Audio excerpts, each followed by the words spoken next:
Eu estou entrando hoje no capítulo 13 do seminário 8. Aqui, ó, que se chama Crítica da Contratransferência. Eu achei assim, um capítulo muito grande. Isso me chamou a atenção, maior do que os outros. A princípio, eu não quis dar muita importância, assim, falei assim, eu acho que vou até pular esse capítulo. Mas eu comecei a perceber, caramba, é um capítulo maior do que os outros. Por que tem aí, né, para a gente trabalhar? E aí eu dividi, por ser muita coisa, porque de fato é o que esse capítulo traz, eu dividi a minha fala em 3 partes, para a gente poder pensar essa questão da contratransferência. Então, a gente vai falar da contratransferência em Freud, depois a gente vai falar desse fenômeno e o que fizeram disso no pós-Freud, né? Para os pós-freudianos, principalmente os pós-freudianos do círculo kleiniano, de Melanie Klein. E, por fim, eu vou tentar trazer um pouco, que é até o que mais me interessa, o que o Lacan pôde recortar da questão da contratransferência. E, assim, isso tudo acompanhado de vários questionamentos que eu me fiz ao longo da leitura desse capítulo. Porque o que eu vou tentar trazer hoje é tentar articular a contratransferência com a escuta do analista. Isso que ficou mais interessante. Eu tentei pegar por essa via, assim, pela escuta analítica, né? A importância disso na clínica, porque dependendo aí dos autores, isso muda completamente. Isso faz uma diferença enorme, né? Então, hoje a gente vai falar por essas 3 vias, pensando essa questão da escuta do analista, né? Na chamada do grupo de leitura, apareceu um negócio aqui para mim. Mas não é daqui, não. Eu coloquei já algumas questões, né? O que seria a contratransferência, se é possível evitar a contratransferência, o que a gente faz com isso quando isso acontece, por aí vai. Então, o primeiro ponto é a gente pensar o que é a contratransferência em Freud. Eu achei que em Freud, pelas minhas pesquisas, é muito tímido. O Freud não fala muito em contratransferência.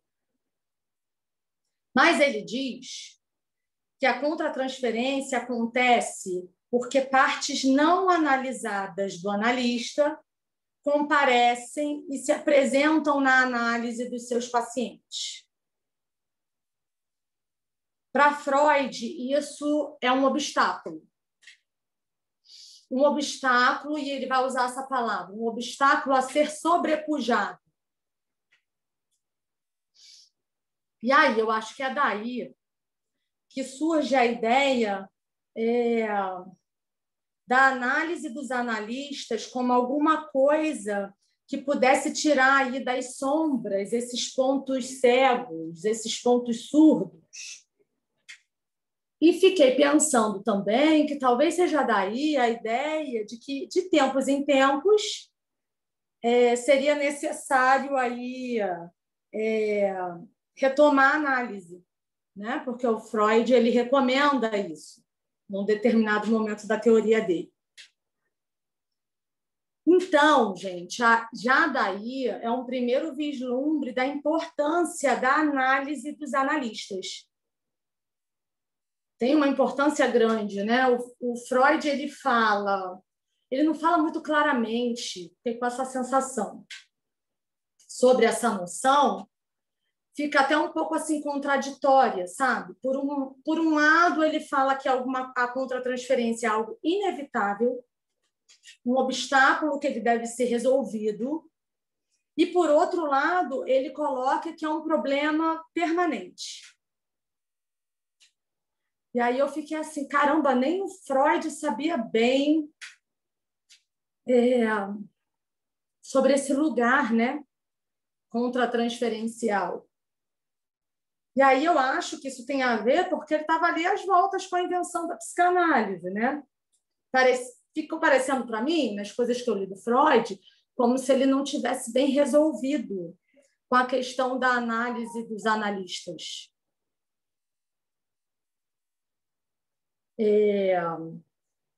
Eu acho que ele não estava assim, que ele não deixou tão claro esse lugar como o Lacan deixou, sabe?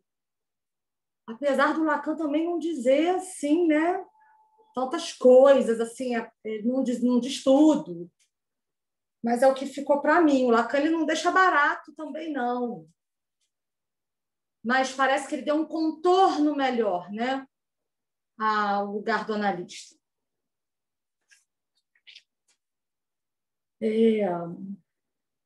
Mas o que Freud deixou claro para mim é que o lugar do analista é o lugar de endereçamento de uma fala. Isso é óbvio, né? Na teoria freudiana.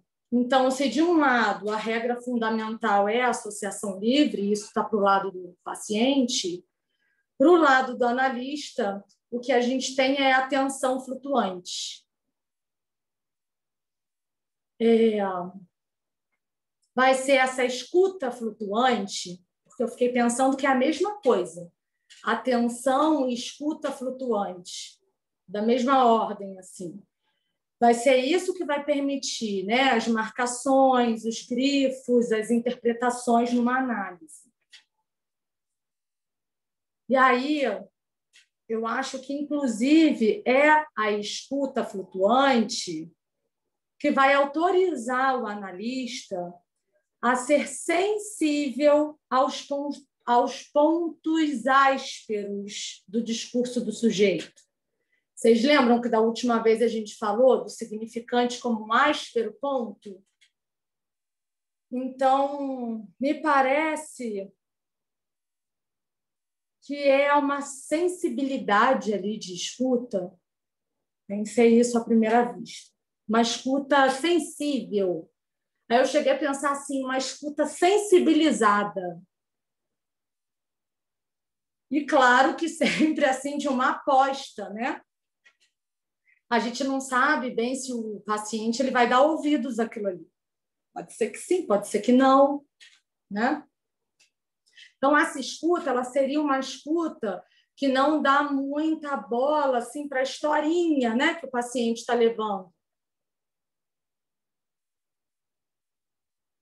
Seria mais uma escuta ligada à cadeia discursiva que o sujeito leva. E, para isso, o analista ele tem que abandonar assim, qualquer memória de outros casos, né? Acho que, de repente, até a sua própria, do seu caso. Não se pode criar muitas expectativas e tomar o maior cuidado para não fazer associações, mesmo que essas sejam seu pensamento ali, né? Você está atendendo e pensando no que aquele sujeito está falando, então ele tem que tomar maior cuidado para que isso não aconteça, né? Porque se ele está ali pensando, ele está num lugar que não é o lugar do analista, né? Ele não está nesse lugar da escuta flutuante, da atenção flutuante. Isso tudo está em Freud, né, gente? Está lá. Mas, apesar disso, e eu acho que mesmo assim, implicitamente, sobre o lugar do analista na direção do tratamento, o Freud ele vacilou em algumas coisas. Ele deixou isso claro, mas não tão claro, né? E o Freud ele chega a dizer que existia, né, de que existe uma relação entre analista e analisando. o Freud chega a dizer que existe relação analítica. E eu acho que esse ponto foi alvo assim para muitas confusões e enganos, sabe, na teoria freudiana. Inclusive, eu fiquei pensando assim, gente, o Lacan, ele começa esse seminário já falando desse ponto, né? De que não existe uma relação, de que não existe uma situação, que se existe é a mais falsa possível. Não existe intersubjetividade. Só há um inconsciente em jogo.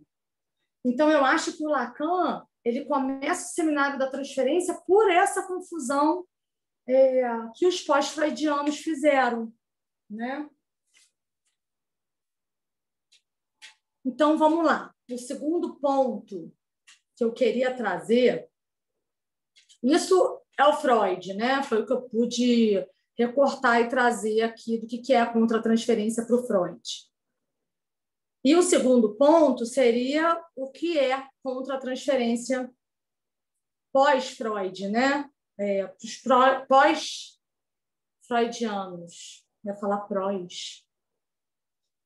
E aí, esses tiveram muita resistência em pensar a contra-transferência. A ideia de obstáculo, né, que o Freud colocou, da contra-transferência como obstáculo, ela não foi bem aceita. E a crítica do Lacan tem a ver com esse ponto, assim, parece que era um ponto de negação entre os analistas, assim. Tudo ficava para o lado do paciente, sabe? E o Lacan ele vai dizer que os analistas não queriam abrir mão de uma ilusória posição de superioridade. Então, gente, é um problemão aí, né? Porque a gente sabe que a transferência ela envolve o sujeito suposto saber, que a priori, né, é um imaginário que é colocado ali na figura do analista. Mas que o analista ele não vai vestir essa roupa, né, de quem sabe.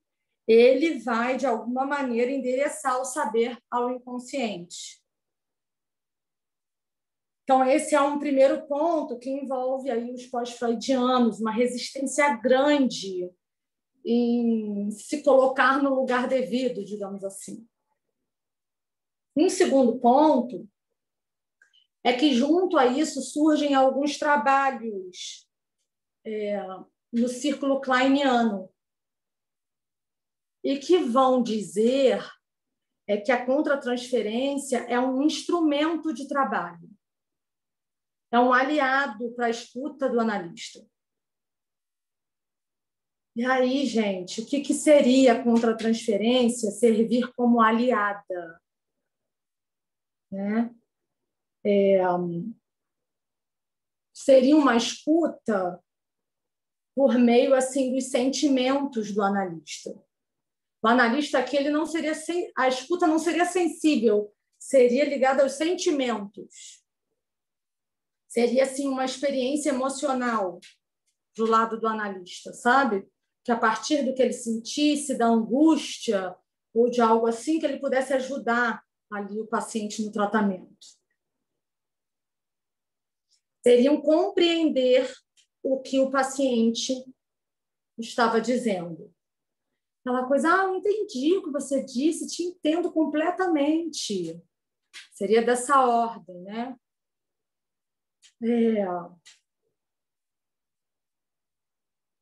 E o Lacan ele fala da Paula Reimann, que é o principal alvo dele de crítica nesse capítulo.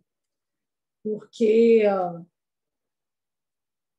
um dos textos que ele cita, que ele leu, é dela, onde ela coloca que o que ela sentiu na sessão, que ela devolveu, e que isso ajudou, né, no tratamento. Essa Paula Reimann, que é uma psicanalista, ela era do círculo kleiniano, ela era analisanda de Melanie Klein, e, inclusive, as duas brigam por conta desse ponto, de que elas discordavam do que seria contra-transferência. Eu achei isso muito maluco. Como assim elas brigaram, né? Analista e analisando por conta desse ponto. Olhei isso e eu achei assim, gente, que maluquice. Mas essas coisas acontecem, né? Na psicanálise. Um monte de maluquice. E, por coincidência ou não, lá para os anos 70 e 80, a Melanie Klein e o Bion, eles vão ampliar esse conceito de contratransferência para pensar os casos limite. Esse é um ponto que eu não vou entrar, porque isso diz respeito aos anos 70, 80, e o Lacan aqui está nos anos 60, né? Então, o Lacan nem chegou a pensar, eu acho, pelo menos, a contratransferência, o lugar do analista, sendo esse instrumento nos casos limite, porque aí eu acho que é diferente do que a Paula Raymond disse, sabe? E assim, eu até fiquei pensando, porque a Melanie Klein, ela foi uma mulher que ela trabalhou com os casos dificílimos, com casos limite, né? Então, não sei, eu fiquei mesmo assim, gente, será? Na clínica com crianças, por exemplo, como é que fica a questão da contratransferência? Né? Se eu estou aqui falando com vocês que tem a ver com isso da escuta, são questões assim que eu também não sei responder. Então, a gente tem o Freud dizendo que a contratransferência era um obstáculo a ser sobrepujado, e, por outro lado, os pós-freudianos dizendo que a contratransferência era um instrumento a ser usado na análise. Bem diferente, né? E o terceiro ponto que eu queria trazer é o Lacan. O que o Lacan falou disso, né? O Lacan ele disse o óbvio, como sempre, né? Aquele óbvio que não é evidente, que ele fala e fica todo mundo chocado. Ele disse assim: a contratransferência nada mais é que transferência. O que seria outra coisa, né? E que, portanto, se a contratransferência é a transferência, está totalmente conectada à demanda. Que história é essa de um analista que demanda? Né? Que exige amor, porque toda demanda de amor. E assim, gente, é claro que a gente não pode se surpreender, e assim, é claro que acontece, do analista ter sentimentos pelos seus analisandos. Isso é normal. Fiquem vocês embasbacados ou não. Ninguém sabe disso, né? Mas é normal. A questão vai ser a da responsabilidade, né? O que se faz com isso? O que se faz, né? Quando você, sei lá, de repente prefere um paciente do que o outro. Ou quando você não suporta ouvir um paciente, ele começa a falar, você já começa a querer dormir. Isso é um clássico, né? Inclusive. Então, há que se levar em conta a contratransferência para a gente poder se perguntar o que a gente vai fazer com isso. Eu, de imediato, pensei assim, análise, supervisão, formação do analista, tem um monte de coisa para fazer, né? Com isso. E a análise, assim, eu estudando essa semana, foi o que ficou mais em evidência mesmo para mim, de como a análise é importante. O Lacan ele não comenta exatamente sobre supervisão e análise nesse capítulo, mas ele fala, de certa forma. Ele diz assim, que uma reflexão deve ser feita à parte. Uma reflexão deve ser feita à parte. E aí eu fiquei pensando, por que uma reflexão feita à parte? Porque ali, naquele momento, né, você está atendendo alguém, o analista está ali atendendo alguém, ele deve evitar de pensar demais, né? Ele não deve ficar refletindo sobre, ai, meu Deus, olha isso, olha o que essa pessoa está falando. Não é isso. Ele não pode, né, querer ter uma escuta compreensiva. E é muito maluco, porque ao mesmo tempo ele não pode querer, mas é inevitável, né? Então, se ele tem uma escuta que está ligada à compreensão, se isso acontece, ele deve colocar em dúvida o que ele próprio compreendeu. Por quê? Porque o que ele pretende alcançar é justamente o que não é compreensível. O analista ele não sabe, assim como o paciente, o que vai vir, né, após alguma marcação que ele faz. Ele não sabe. Então, assim, ele tem uma escuta sensível, mas não uma escuta ligada aos seus sentimentos.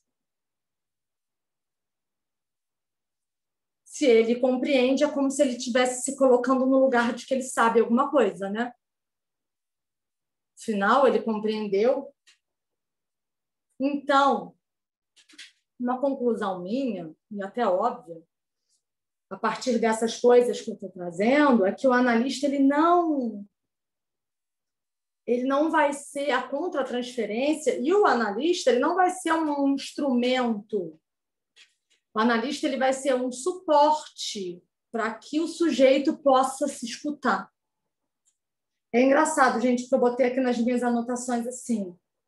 O analista não é instrumento. E aí, quando eu li agora, eu pensei assim, gente, mas estou falando da contratransferência. Uma coisa meio embolada. Mas o que eu escrevi foi isso. O analista não é um instrumento, ele é um suporte. Né? Se colocar como alguém que compreende, que entende o que o paciente está falando, seria essa via do compreender, de entender. Então, o analista ele vai captar com os órgãos do sentido, visão, audição, tato e paladar. Paladar não, né? Mas ele vai captar com isso. Eu fiquei tentando fazer essa diferença, gente, do que é ter uma escuta sensível do que isso de colocar seu sentimento, sabe? Tem uma diferença aí. Então, ele vai captar alguma coisa ali, né, com a sua escuta. Eu acho que para além do ouvido, né, é a escuta. Acho que é isso. Ele vai estar ali como presença, mas se mantendo em abstinência no que diz respeito aos sentimentos. Seu lugar de sujeito deve aparecer em outro lugar, né? Na sua supervisão, na análise. Inclusive, a supervisão, eu acho que é um lugar onde acolhe o analista como sujeito, porque é de uma solidão enorme, né? Então, parece que a supervisão é esse laço de trabalho.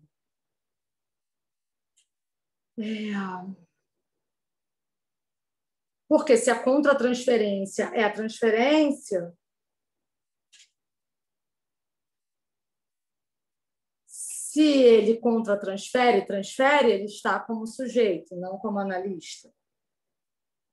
E aí todo esse capítulo do Lacan, ele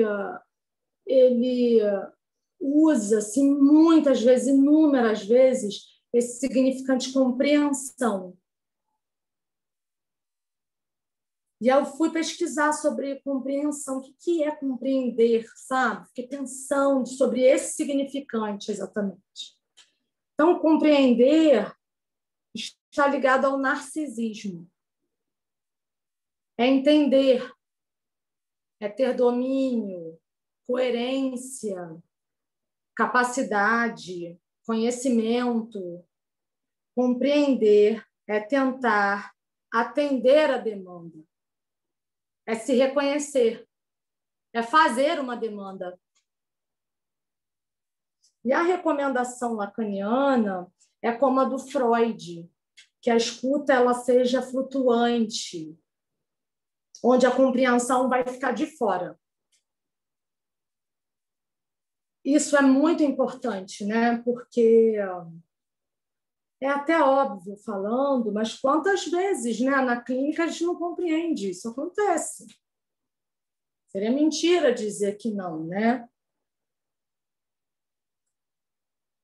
E quantas vezes eu pensei também, não acontece daquilo soar estranho, aquilo ser esquisito e você, putz, deixei passar. Que é esse não compreender. Caramba, era nisso que era para ter ido, né? Isso acontece também. Eu acho que isso retorna, quando se deixa passar, isso retorna, mas tudo bem. Então, eu fiquei pensando aonde mais, né, que a gente, de alguma maneira, ensaia, treina isso que é da escuta, se não é na nossa análise. Caramba, então, realmente, um analista, ele se forma, né? Ele é moldado a partir da sua análise. Isso é isso que aparece numa análise, né? Eu acho que a escuta ela é uma bússola para o analista. Fiquei pensando nisso. E aí o Lacan ele contorna, eu acho melhor, o lugar do analista quando ele fala sobre o desejo do analista. Né? Diferente, o Freud não falou exatamente sobre o desejo do analista, e eu acho que é a grande novidade do Seminário 8, assim, onde ele traz mais claro a questão do desejo do analista, que ele coloca como um desejo forte. Esse capítulo ele usa essa expressão. O desejo do analista é um desejo forte, que tem a ver com a insistência, né? Então, o desejo do analista é alguma coisa que insiste. Ah, o paciente, não vou, liga, mas eu não vou hoje. Poxa, ligou para dizer que não vai hoje? Mas vem. Ah, mas eu vou chegar atrasado. Vem, estou aqui. Ah, mas isso e aquilo. Vem, estou aqui. Estou aqui para escutar, né? Vem. Então, essa insistência forte no sentido de alguma coisa que insiste. Um desejo advertido, né? E que, principalmente, leva em consideração que cada análise é única. Isso é muito importante, assim, que não adianta a gente ter uma memória de casos anteriores, né? Ah, mas eu já tive uma paciente que falou isso, que fez aquilo. Nada de se você pegar isso achando que isso vai servir, é bem provável que dê ruim, né? Assim, que não vai adiantar nada. Então, eu queria enfatizar essa questão da escuta, né? Que isso se dá num percurso de análise, e que, por isso, essa importância tão grande do analista fazer análise, fazer supervisão também, né, que seria uma espécie aí de uma segunda análise. Né? E ficou uma questão para mim, bem enigmática. Será que a contratransferência ela pode ser uma aliada? Não no sentido de agir com os seus sentimentos para querer ajudar o paciente, né? Mas se a contratransferência colocada no lugar certo, nisso que o Lacan coloca nessa reflexão à parte, se isso pode ser um aliado para a própria análise do analista, né? Eu lembro uma vez, alguns anos atrás, assim, uns 10 anos atrás, eu ouvi o Nazar dizendo que um analista essa palavra é meio ruim, assim, mas para um analista ser um bom analista, ele tinha que se analisar muito, ele tinha que ter muito problema mesmo. Tinha que ser um problemático, porque se um analista se faz a partir da sua própria análise, né, ele deveria ter um longo caminho aí, muitas coisas para levar. E aí eu me fiz essa pergunta hoje, gente, será que de algum jeito, não desse jeito aí esquisito dos pós-freudianos, né, de agir com os seus sentimentos, mas será que a contra-transferência pode ser um aliado do analista? E é isso. E aí eu queria ouvir vocês, ver o que vocês acham. Estou fazendo essa pergunta para vocês até, porque ficou como um enigma para mim. E é isso. Deixa eu ver aqui. Carol, já vi que levantou a mão. Carol. Alexandre, você me ajuda também, se tiver alguma coisa no chat? Eu não sou muito boa de olhar o chat aqui ao mesmo tempo. Beleza, não, a Carol que levantou a mão, não tem nada no chat. Tá. Fala, Carol. Então, fiquei pensando assim, algumas coisas, até escrevi alguma coisa, né? Porque eu fiquei assim, pensando nessa coisa da escuta. Antes de tudo, eu fui ver o que é sensível. Aí, uma das coisas que diz para sensível diz-se da pessoa que se impressiona com facilidade. Achei legal, porque tem uma coisa assim do lado do analista, né? Da surpresa. Uhum. Né? Poxa, tá aí, eu não bacana. fui ver no dicionário o que era sensível, eu mas adoro fui ver o dicionário. que era compreensão. E eu acho que compreender, compreender talvez não inclua essa impressão, né? Se impressionar com facilidade. Essa Mas estranheza, né? Eu fiquei pensando, né, quem é que escuta na análise? Me veio assim essa questão, porque né, da questão do sujeito suposto saber, né? O analisante vai colocar o analista nesse lugar, mas o analista não é sujeito, né? Então, assim, quem ali escuta, se não o próprio analisante? É o sujeito, né? Porque o único sujeito que tem na análise é o que está ali falando, né? Sim. O que eu pude pensar sobre isso é que o analista ele é um suporte, né? Ele, sei lá, não sei se eu vou falar besteira, gente, mas ele é um aparelho auditivo para o sujeito, de repente, escutar o que ele está dizendo. Esses dias me aconteceu, vou falar da minha própria experiência, né? Me aconteceu uma sessão que foi assim, Natália, é isso. E foi me falado só uma palavra. Eu falei um monte de coisa. É isso. E acabou. Só uma única palavra. E aquilo teve um efeito, porque realmente não precisava ter nenhuma interpretação a mais que aquilo. Era aquilo. Então, eu acho que quando o analista, de alguma maneira, ele vai no significante, nisso que não é compreensível nem para ele, né? Quando ele não pensa, ele acerta o alvo. Entendeu? Eu acho. São questões, tá, gente? Assim como eu falei aqui, que eu fiquei muito intrigada mesmo com essa história de contra-transferência nos casos de limite. Não é alguma coisa que eu achei impossível, sabe? Eu fiquei... Porque a transferência é diferente mesmo. Então, mais alguém? Márcia. Fala, Márcia. Oi. Eu gostei muito assim do que você trouxe. Eu tinha dado uma lida antes, né?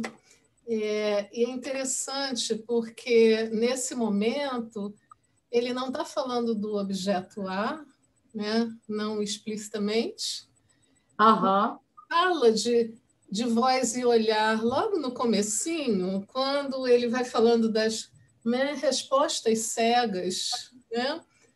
assim, nas primeiras páginas, aí depois ele vai falar, é muito engraçado, porque quando eu li, ele coloca, né, negligenciar determinado canto do inconsciente, e eu não conseguia ver o canto como um lugar tópico, mas como canto-música mesmo, né? Sim. Como algo sonorizado ali, algo da voz. Né? Ô, Márcia, eu lembrei de você lendo esse capítulo, porque o Lacan, ele compara, num determinado momento, o analista com o violino.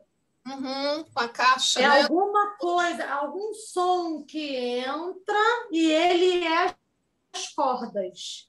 Foi assim que eu entendi. Que é E caixa... quando eu li essa parte, eu lembrei de você. Falei, Márcia. Que é caixa de ressonância, né? Porque foi interessante você falar dessa questão da supervisão, desse lugar, né?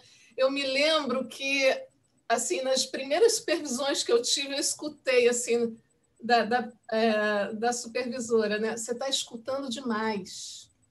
Aí eu falei, caramba, mas a função analista não é de escuta, o que está demais, né?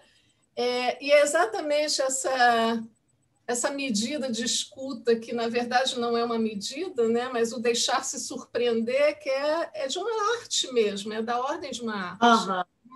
Então, esse lugar de supervisão na formação é precioso, né? Eu gostei quando você falou nos sentidos, eu falei assim, paladar não, por quê? Não tem uma fala saborosa, gostosa de ouvir? É interessante isso, né? Você ter esse lugar para poder se endereçar depois, né? Levar isso para a tua análise, né? Esse vai e vem, né? Esse trânsito é muito importante. E assim, Márcia, eu pensei bastante sobre isso e ficou muito enigmático para mim, porque assim, a análise e a supervisão, óbvio que são lugares importantes, mas muitas vezes aquele momento, aquilo ali passou, né? Você está ali, compreendeu, digamos assim, e aquilo passa, entende? Passa um tempo e já nem é mais aquilo exatamente, quando você leva para a sua análise. Ou quando você leva... Quantas vezes isso aconteceu comigo? De eu levar um caso para supervisão e a minha própria supervisora não compreender aquilo que eu estava dizendo e eu saí de lá assim, gente, o que aconteceu? De alguma coisa ficar mesmo sem ser entendido. E é isso. Por que não? Né? De eu sair e falar assim, gente, ela não entendeu nada do que eu disse. Isso já aconteceu. Isso, né, Natália? Quer dizer, entre a análise e a supervisão está a solidão do analista, né? Na hora que... Sim. Sim. Bacana. E assim, o Lacan, ele coloca nesse capítulo que o eu ideal do analista deve se comportar como um morto. O que ficou para mim disso é que todo o ideal, né, do que você supõe que o outro quer de você, e que isso está ligado à demanda, é esse o ponto que deve se comportar como morto numa análise. Sabe? Que é narcísico, né? É um ponto narcísico. E, de novo, o que está em jogo, então, é o objeto articulado a desejo, né? Voz e olhar. Quer dizer, estou pensando. Uhum. São muitas questões para a gente pensar mesmo, de repente, para não responder nenhuma exatamente, né? Tem uma pergunta aqui, Natália, tem uma pergunta da Roberta e depois a Bárbara quer falar. A pergunta dela é: compreensão pode estar ligado ao imaginário? Daí a crítica de Lacan? Sim, exatamente. Compreender está ligado ao imaginário, né? Ao narcisismo, como eu coloquei, ao querer ajudar, né? Ser compreensivo. Então, com certeza, eu acho que quando, isso que eu acabei de falar, que o Lacan diz que o eu ideal deve se comportar como morto, talvez tenha a ver com essa parte imaginária mesmo, sabe? Se é que isso é possível, né? De se deixar totalmente de lado, a gente tenta, né? Ok. Fala, Bárbara. Bárbara e depois Felipe. Oi, Natália, tá boa? Oi. Fiquei pensando, nossa, sua fala, cheguei um pouquinho atrasada e aí, acho que eu já engatei, assim, sua fala já me puxou para um monte de reflexão, né? E até peguei um caderno meu com algumas anotações que eu tinha.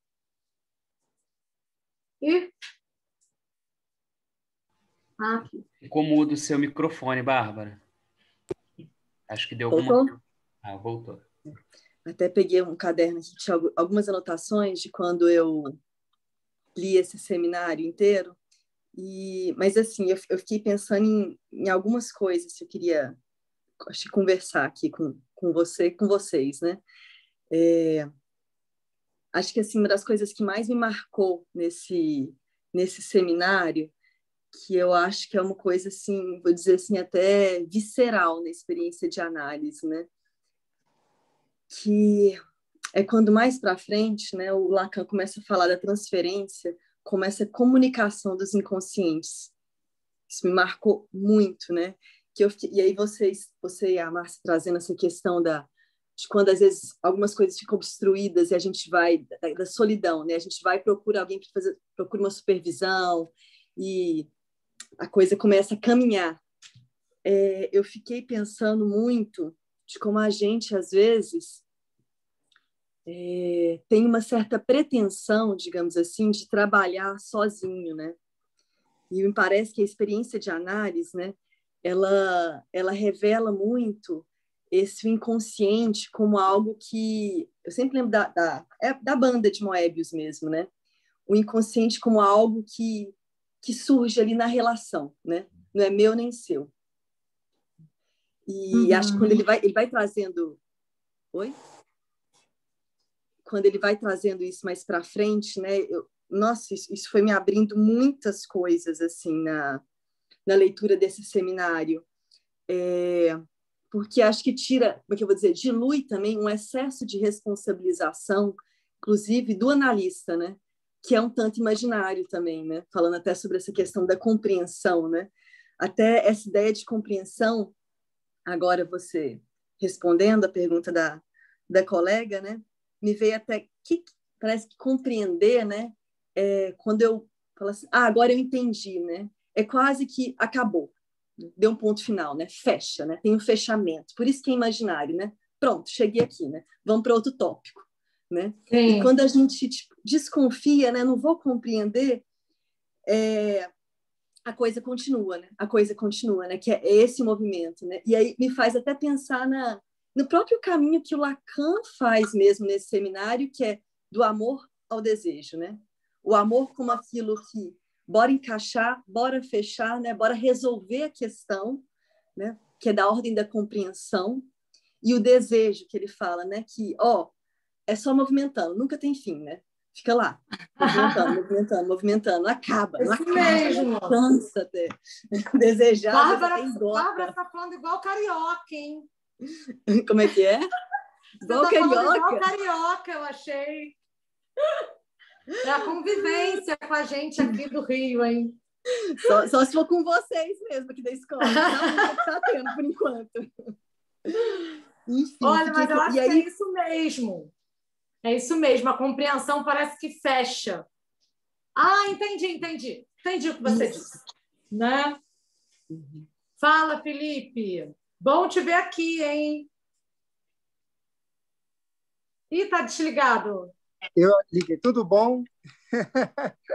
É difícil chegar aqui nesse horário, mas consegui pegar a sua fala. Que bom, fiquei feliz. Então, eu peguei justo a hora que você estava falando muito da compreensão. E aí, no seminário 3, logo no começo, enfim, da escuta muito com psicóticos, né? O Lacan fala que o psicótico quando ele fala às vezes muito querendo te testar.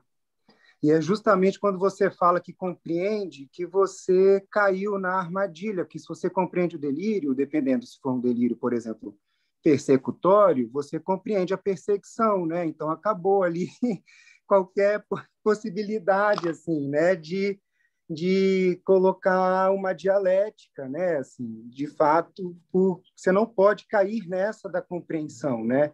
E é um exercício mesmo, né? Assim, ele também vai falar assim, e aí eu fico pensando isso na prática, na clínica mesmo também, de que quando a gente fala com o outro, né, na verdade, são sempre 4 que estão ali presentes, nunca 2. Sim. É o eu e o outro eu e o outro eu, sei lá, o outro do eu, sei lá, enfim. É uma coisa meio doida, assim mesmo. Nesse seminário, o Lacan vai dizer que são 3. Isso, então Você virou falou 6. 4, fiquei até curiosa. Já é. Gente, quem é essa outra? Não é possível. E aí, é interessante que na escuta, às vezes, isso do não compreender é um fenômeno, assim, pelo menos dividindo assim aqui, que enquanto você está escutando uma pessoa, às vezes, você fica, às vezes, um pouco desatento, viaja um pouquinho, volta, né? Mas, assim, nessas viagens, enfim, nessas flutuações da atenção, é interessante como, às vezes, surgem alguns significantes, algumas palavras que não tem nada, a princípio, assim, né? Não tem nada a ver com o que está sendo dito, sabe? Assim, e algumas vezes que eu atravessei, assim, né? Rompi o silêncio e pude dividir isso, assim, né, dessignificante, às vezes, mesmo assim, numa postura assim, mesmo de não entender muito porquê, mas, enfim, de romper o silêncio, algumas vezes isso abre a fala de uma forma muito surpreendente mesmo. E outras vezes, quando eu rompi o silêncio, quando leva para análise pessoal, às vezes você vê que aquilo era seu mesmo também. Então, também não de fazer essa verificação também na análise pessoal disso assim, né, disso que surge enquanto você escuta uma outra pessoa que de fato às vezes parece nada a ver, que não tem sentido. E o que fazer com isso ali também, né? Assim, rompe o silêncio, não rompe o silêncio, deixa passar, se deixou passar, aguarda vir de novo para não antecipar. Enfim, é isso, assim. São muitas questões, né? Mas sobre isso do deixa passar, faz isso ou faz aquilo, na hora ali mesmo, o que tem que se dá, né? Porque não tem muito esse momento de, peraí, deixa eu ver aqui se eu volto nesse assunto ou não. Já, poxa, né? Já era. É muito bom. Eu achei bacana você falar disso, da psicose, porque não é um assunto assim que eu entendo mesmo. Não que da neurose eu entenda muito bem, mas não entendo mesmo quando se fala. Minha clínica não é muito clínica das psicoses, sabe? Então, achei bacana você trazer essa contribuição. Legal. Aliás, né, dispensar a transferência por essa via qualquer dia desse ia ser bacana também, né? Eu acho. Acho interessante, sim, curioso. Apesar de ter muito isso assim também, né, enfim, eu penso assim, né, a transferência como algo que se dá, né? Tem um texto do Freud que chama A Transferência. Ele é curtinho, é transferência. E ele vai falar que a transferência é mais ou menos alguma coisa, mais ou menos como a sexualidade. Quando você vê, já se deu. Você só num tempo depois que você de fato pensa sobre isso, assim, né? É só no depois mesmo, depois que já aconteceu. Então, assim, eu penso que na psicose isso fica um pouco mais, fica menos velado. Não tem de fato o recurso da fantasia, né? Do velamento mesmo, assim. E então é algo que essa violência da transferência, no sentido de que se dá, e o que você faz com isso ali, muito, muito direcionado, sabe? Muito direcionado abertamente, assim, né? Um endereçamento muito, sei lá, é uma distinção que eu não estou conseguindo dizer muito bem aqui. Sim, é uma estrutura diferente, né, Felipe? Sim. É diferente. Eu acho que o que está em jogo é a gente pensar o manejo da transferência, né? Que para as estruturas vai ser diferente também, né? Eu suponho. Sim. Muito bom. Obrigado. Mais alguém? Tem uma pergunta aqui, Natália. Como seria, da Márcia Lima, né? Como seria essa posição do analista na situação de desamparo de um sujeito analisante? Eu não entendi. Fala de novo, Alexandre. Como seria essa posição do analista na situação de desamparo de um sujeito analisante? O analisante numa posição de desamparo. É isso. A posição do eu acho que depende, né? Não sei se dá para responder assim ou assado. Depende.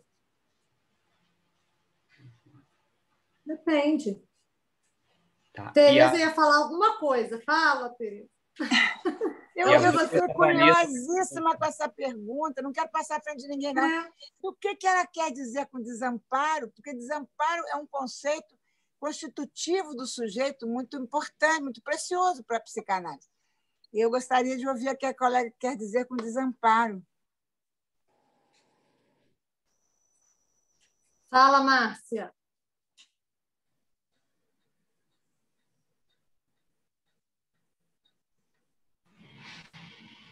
Essa Márcia não é a Márcia da escola, tá? É outra Márcia. Mas... É Márcia Lima. É Márcia Lima.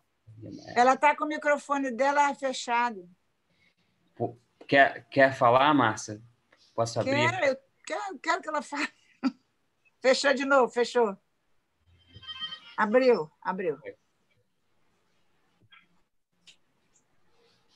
Não está só ouvindo, não. Vocês estão ouvindo? E o microfone dela tá ruim, gente. Ela falou que o microfone tá ruim. Meu Deus, que pena. Mas é isso, gente. A Eu ia falar, Vanessa vai escrever quer no falar chat. alguma coisa, Escreve no chat pra gente, Márcia. O desamparo como sem sentido. Olha só. Um sujeito ali sem palavras. É isso? Não, sem sentido sem nenhum. sentido não é sem palavra, Natália. Sem sentido é puro nonsense. É o lance, é o inconsciente. Um sujeito que está numa situação de desamparo. Peraí. Está numa situação de ausência de sentido na existência. Uma posição assim depressiva. Seria isso? Eu não sei, gente. Olha, o que o analista falou? Eu ia ver na hora. A posição depressiva... Não é para responder para ela, não. Mas assim, a posição depressiva não é de desamparo. É importante a gente marcar essa distinção aí. Desculpe, Vanessa, já está na fila, eu estou me metendo aqui. Porque essa situação de desamparo, isso sem sentido, é a posição príncipe do sujeito. E eu acho que, diante disso, é puro silêncio, porque essa é a posição, inclusive, do analista.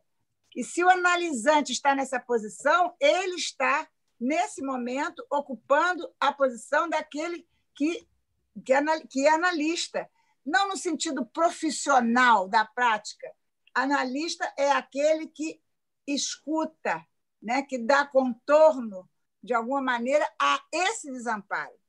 Então, um sujeito se colocando numa situação de desamparo, ele está exatamente no nascedor, no cerne da sua essência, na sua verdade. A sua verdade se trata disso. Agora, quando você fala na posição depressiva, assim, sem alento, isso não é desamparo para a psicanálise. Você precisa marcar essa diferença. Entendeu?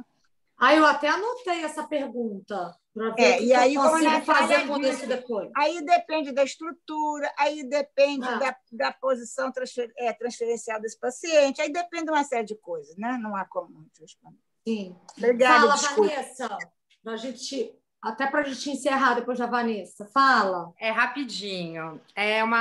Na verdade, eu queria fazer uma pontuação em relação ao que você falou, né, do desejo do analista como um desejo forte.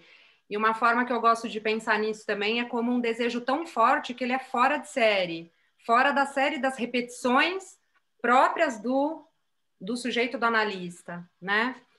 E a segunda questão, né, que você propõe sobre a contratransferência, não consigo ver como aliada, porque eu acho que a partir do momento que ela aparece no setting, ela tira o sujeito de uma dialética e passa a ser um diálogo. E aí já deixa de ser uma psicanálise, né?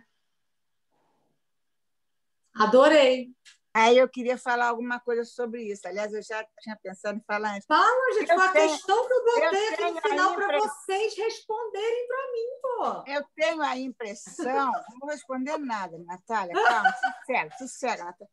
Eu tenho a impressão, quando ele fala de aliado, é no sentido de você poder se dar conta. Porque a Natália e o Felipe também falaram, você não tem controle sobre a transferência, nem sobre a contratransferência. Né? Embora esse termo não seja muito bem visto pelos lacanianos, mas está aí, tem que falar dele. Quando você se dá, por exemplo, alguma coisa que vem desse paciente que você condena, que você o analista, ele só é analista no sentido técnico da palavra, digamos assim, como função, num átimo, num ponto. Na maior parte do tempo, ele é um sujeito que está ali. Aí o cara chega e diz assim, eu enchi a cara, ou eu cheirei não sei quantas, ou eu vou fazer não sei o quê. E você é tomada por um impacto de que está correndo perigo, correndo risco. Nesse sentido, você se dar conta disso, poder incluir isso na transferência, ou seja, esse paciente está me colocando nessa posição. Aí pode ser aliado, entendeu? Justamente o que a Natália falou do manejo. É aliado Sim. Na medida que você pode trazer isto para se questionar. Por que eu estou com raiva dessa pessoa? Por que eu estou preocupada com esse cliente desse jeito? E aí isso vai virar um manejo. Eu entendo assim esse fazer bom uso, né? Fazer bom uso. Tá aí. Natália, Tereza, lembrei de uma coisa aqui. Na página 246, nesse seminário 8, Lacan fala assim, sobre a contratransferência, né? Que a contratransferência, ela não é uma imperfeição. Ela não é uma imperfeição, mas ela é justamente a implicação necessária do analista na situação da transferência. Estar implicado, né? Ou seja, onde tá isso, é uma consequência, aí ele termina, né? É uma consequência necessária. Né? Ou seja, é aquela coisa, né? A única forma tem que dar a cara a tapa, tem que estar implicado, né? E a contratransferência é a consequência dessa implicação, né? Diz que a gente está ali e é de corpo também, né? Enquanto analista. Uhum. Depois na minha, eu não sei se tem mais, na minha está na página 246. Depois eu posso olhar o capítulo certinho. Desse seminário Adorei. mesmo. Adorei. Uhum. Bom, gente, é isso.